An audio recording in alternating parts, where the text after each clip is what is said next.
कब्रिस्तान है, उसको आप एक झट में कह देंगे ये वक्फ बाय यूजर है, रिकॉर्ड नहीं है, वो खत्म हो गया सारी चीजें। और दूसरी सबसे बड़ा इंपॉर्टेंट चीज है कि आपने कहा सेक्शन 2 में जो ट्रस्ट है, अगर कोई ट्रस्ट है तो वक्फ अप्लाई नहीं होगा। भाई हमारे यहाँ जितनी यूनिवर्सिटी हैं, कॉलेजेस हैं, सब में मस्जिदें हैं, मदरसा हैं और उसके अंदर कब्रिस्तानें हैं और वक्फ किया हुआ है, उसमें बहुत सारी चीजें। आप एक झटके में कैसे कह दें कि वक्फ खत्म हो जाएगा? सबसे बड़ा चीज तो यह है कि आप जो अमेंडमेंट हुआ इसमें सेक्शन 3 में, पार्लियामेंट में अमेंडमेंट जो हुआ उसमें यह कह दिया गया कि भाई जो एंशिएंट मॉन्यूमेंट्स हैं वक्फ से बाहर हो जाएंगे, वक्फ एक्ट अप्लाई नहीं होगा। मतलब एक झटके में पूरा हिस्ट्री जितने 200 साल 500 साल पुराने जो हमारे वक्फ किए हुए, वक्फ क्या है? वक्फ मुसलमानों का एक अपना मजहबी एस्टेब्लिशमेंट है और ये इस्लाम का एक बहुत खास जुज्व है, मतलब कि इंपॉर्टेंट चीज है, फंडामेंटल राइट्स है।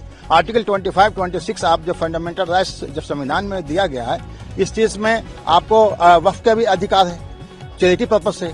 इसमें लिखा हुआ है कि अगर कोई ऐसा अधिकार या कोई ऐसा रिलीजियस पर्पस जिससे पब्लिक ऑर्डर या हेल्थ या सिक्योरिटी को अगर खतरा है, तब सरकार कोई उस पर रिस्ट्रिक्शन के लिए कानून बना सकती है। ऐसा तो यहाँ कुछ है नहीं।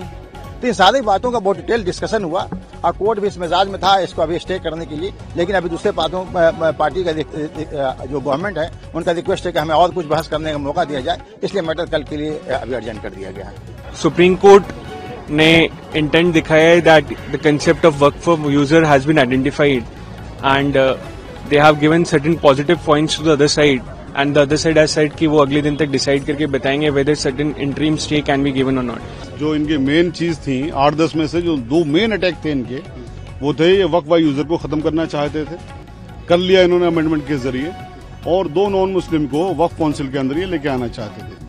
ऑनरेबल सुप्रीम कोर्ट में आज तकरीबन 3 घंटे की हियरिंग के बाद में ऑनरेबल सुप्रीम कोर्ट साफ वाजे किया है कि हम ये ऑर्डर पास करेंगे या हम ऑर्डर पास करना चाह रहे हैं, जिसपे स्टेट काउंसिल ने यानी गवर्नमेंट काउंसिल ने कहा जी कल तक के लिए मुलतवी कर दीजिए। तो वो जो वहां पर बताया गया था वो ये बताया गया था ऑनरेबल सुप्रीम कोर्ट की तरफ से कि हम वक्फ बाय यूजर को रिटेन करेंगे इंटरिम, जब तक इसकी पूरी सुनवाई ना हो जाए, यानी इंटरिम ऑर्डर इस तरह का करने जा रहे हैं। दूसरी चीज क्या थी इसमें कि जो नॉन मुस्लिम को आपने इंक्लूड किया उसको भी हम स्टे करेंगे। अभी ये इंटरिम ऑर्डर के ऊपर बात चल रही है, फुल्ली इनको एग्जामिन किया जाएगा सारी चीजों को। अब ऑनरेबल सुप्रीम कोर्ट इसको खुद एग्जामिन करेगी या किसी दूसरे हाई कोर्ट को रेलीगेट करेगी, ये ऑनरेबल सुप्रीम कोर्ट ने कल डिसाइड करके बताना है। लेकिन ये जो 2 चीजें हैं, 2 प्रावधान जो मेन है, ये जो भी कुछ होगा सुनवाई के लिए रखा जाएगा या दूसरी कोर्ट में जाएगा, ये ऑनरेबल सुप्रीम कोर्ट ने जो आज अपना माइंड दिया है उसके मुताबिक ये दोनों प्रावधान को स्टे करने के बाद दिया जाएगा।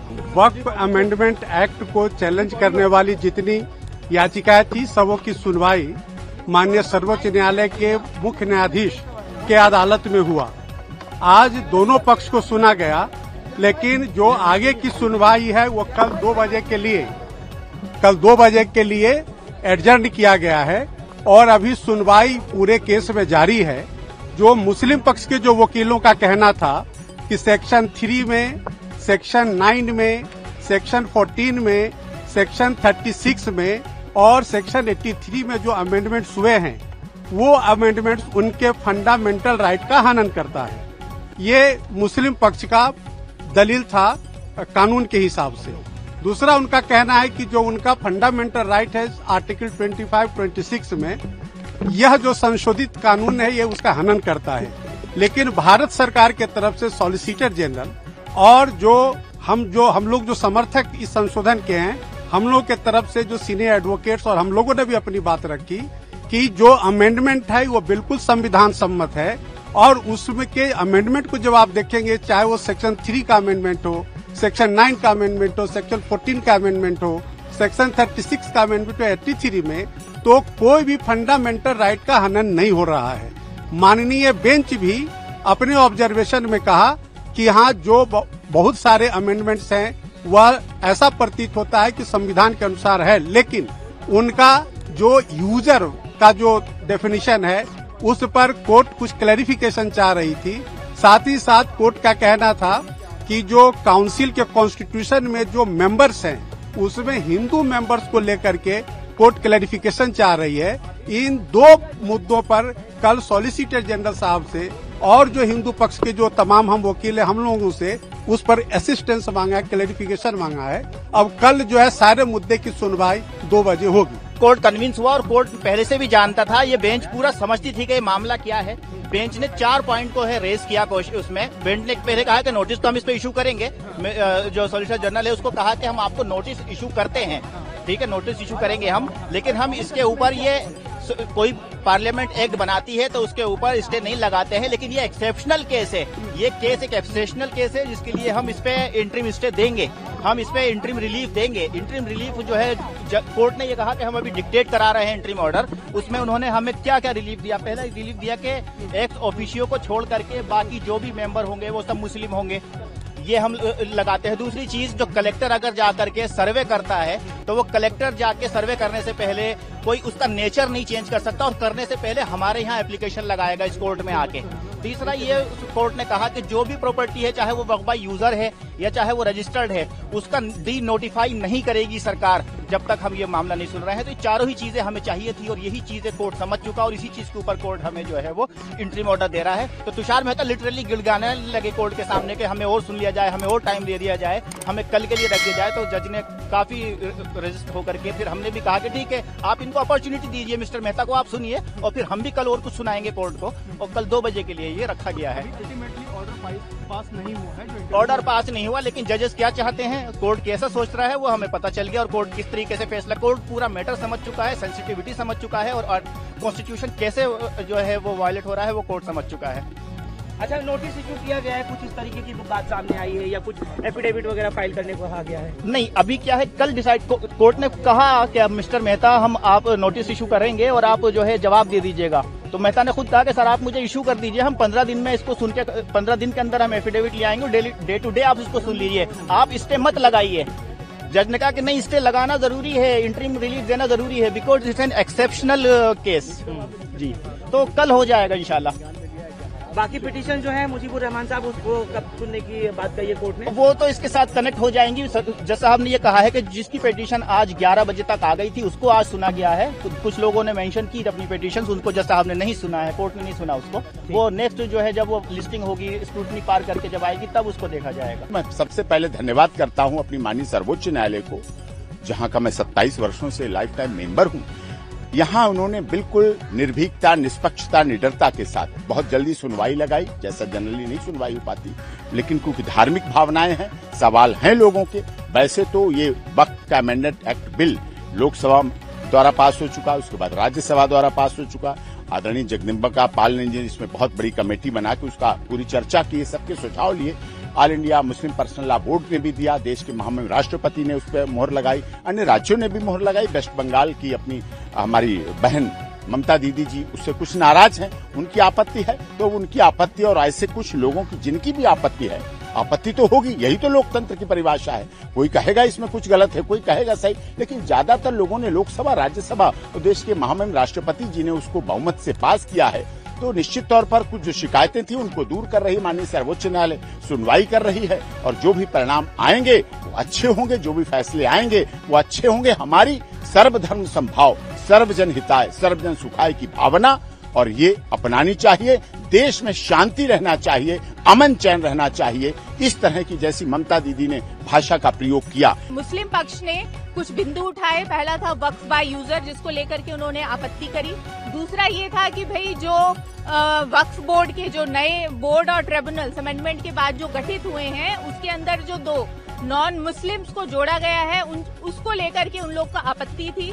तो यहाँ पे हमारा हिंदुओं पक्ष का ये कहना है न्यायालय के समक्ष कि देखिए 1995 के वक्फ बोर्ड में ये था कि वक्फ बोर्ड ओपनली ये कहता है कि अगर कोई भी गैर मुस्लिम वक्फ बोर्ड को संपत्ति डोनेट कर सकता है, वो किसी भी गैर मुस्लिम से संपत्ति लेने के लिए तैयार है। पर अगर कोई भी गैर मुस्लिम वक्फ बोर्ड या ट्रिब्यूनल का हिस्सा बनता है, वो उनको आपत्ति है। तो इस चीज को लेकर के उन्होंने मुद्दा उठाया, जो हमारे अधिवक्ताओं ने, हमने उस चीज का पुरजोर विरोध किया। उन्होंने पूरी कोशिश करी कि आज स्टे लगे, तो उसमें भी वो नाकाम रहे। दूसरा, माननीय दिल्ली हाईकोर्ट के समक्ष भी बहुत सारी ऐसी याचिकाएं पेंडिंग है जहां पे पहले पिछले वक्फ बोर्ड को चैलेंज किया गया है। और दूसरा जो सबसे बड़ा बात ये है कि जब कमेंट्स में जजेस ने कमेंट में ये भी कहा कि एक समय में दिल्ली हाईकोर्ट की प्रॉपर्टी को भी वक्फ बोर्ड कह करके क्लेम किया जा रहा था, तो उस चीज को लेकर के हमने आपत्ति उठाई है और हमें पूरी उम्मीद है कि जो अमेंडमेंट्स हैं वो सरवाइव करेंगी और स्टे नहीं लगेगा। हमारा ऐसा कहना है कि वक्फ एक्ट 1995 के बहुत सारे ऐसे प्रोविजंस हैं जो ड्रैकोनियन हैं, जिसको पूर्णतः खत्म होना चाहिए। और एक दो तरह की सिचुएशन है। सबसे पहली सिचुएशन ये है कि जो आज एक बैच ऑफ पिटिशंस लगाई गई है जिसमें वक्फ एक्ट को चुनौती दी गई है, अमेंडमेंट एक्ट को, तो अगर एक ऐसी सिचुएशन बनती, क्योंकि उसमें उन्होंने स्टे की भी बात कही है, तो अगर स्टे की बात कही है तो जो पहले के प्रोविजंस हैं वो लागू हो जाएंगे। तो हमने कहा है कि वो प्रोविजंस को भी स्टे करना चाहिए, क्योंकि वो सारे प्रोविजंस भी ड्रैकोनियन है। Point number 1। पॉइंट नंबर 2, वक्फ एक्ट 1995 में ड्रैकोनियन प्रोविजंस अभी भी हैं जो अमेंडमेंट एक्सरसाइज से रह गए, उसको भी हमने चुनौती दी है। फॉर एग्जाम्पल, जो पर्सन एग्रीव्ड शब्द यूज है, जिसमें नॉन मुस्लिम्स भी आते हैं और उनको ये ऑब्लिगेशन है कि उसको वक्फ ट्राइब्यूनल में चैलेंज करें, उनकी जमीन अगर चली गई है, उसको हमने चैलेंज किया है। वक्फ ट्राइब्यूनल पूर्णतः गलत है, सारे मामले सिविल कोर्ट जाने चाहिए, ये मांग हमने की है। सेक्शन 89 में अगर वक्फ के खिलाफ केस फाइल करना है तो नोटिस देने का प्रावधान है, उसको हमने चैलेंज किया है। शामला दा, जो एक गांव समाज की जमीन होती है, वो पूरी की पूरी जमीन वक्फ को घोषित कर दी गई है वक्फ की डेफिनेशन में, उसको हमने चैलेंज किया है। इसके साथ साथ और भी ऐसे प्रावधान है, सेक्शन 28 है, 29 है, सेक्शन 41 है, सेक्शन 36 है, जिन सब में डबल रजिस्ट्रेशन का प्रोविजन है। इन सबको भी हमने चुनौती दी है और हमारी ऐसी मांग है कि वक्फ एक्ट 1995 के जो ड्रैकोनियन प्रोविजन है उन सबको स्टे किया जाए और जो अभी ड्रैकोनियन प्रोविजन रहेंगे उनको भी स्टे किया जाए। नहीं, देखिए, जो नया अमेंडमेंट एक्ट आया है वो काफी अच्छा है, काफी हमने कदम आगे बढ़ाया है। जैसे सेक्शन 3B आया है, 3C आया है, 3D आया है, वक्फ बाय यूजर को खत्म किया गया है और जो पूर्व में वक्फ बाय यूजर है, अगर उस पर डिस्प्यूट है तो वक्फ बाय यूजर नहीं माना जाएगा, ये सब उसमें मेंशन है। सारे वक्फ के डॉक्यूमेंट्स का दस्तावेज सबमिट करने का मैंडेट दिया गया सेक्शन 3B में। सेक्शन 3C में कहा गया कि सारी सरकारी संपत्ति वापस ली जाएंगी। सेक्शन 3D में कहा गया कि वक्फ का जो कानून है वो ASI संपत्तियों पर लागू नहीं होगा और वक्फ बोर्ड जो है उसमें जो उसका कॉम्पोजिशन है उसको भी बदला गया है। तो काफी बेहतर चीजें हैं, पर कुछ कुछ चीजें रह गई हैं, उसको हमने माननीय सर्वोच्च न्यायालय के सामने चुनौती दी है।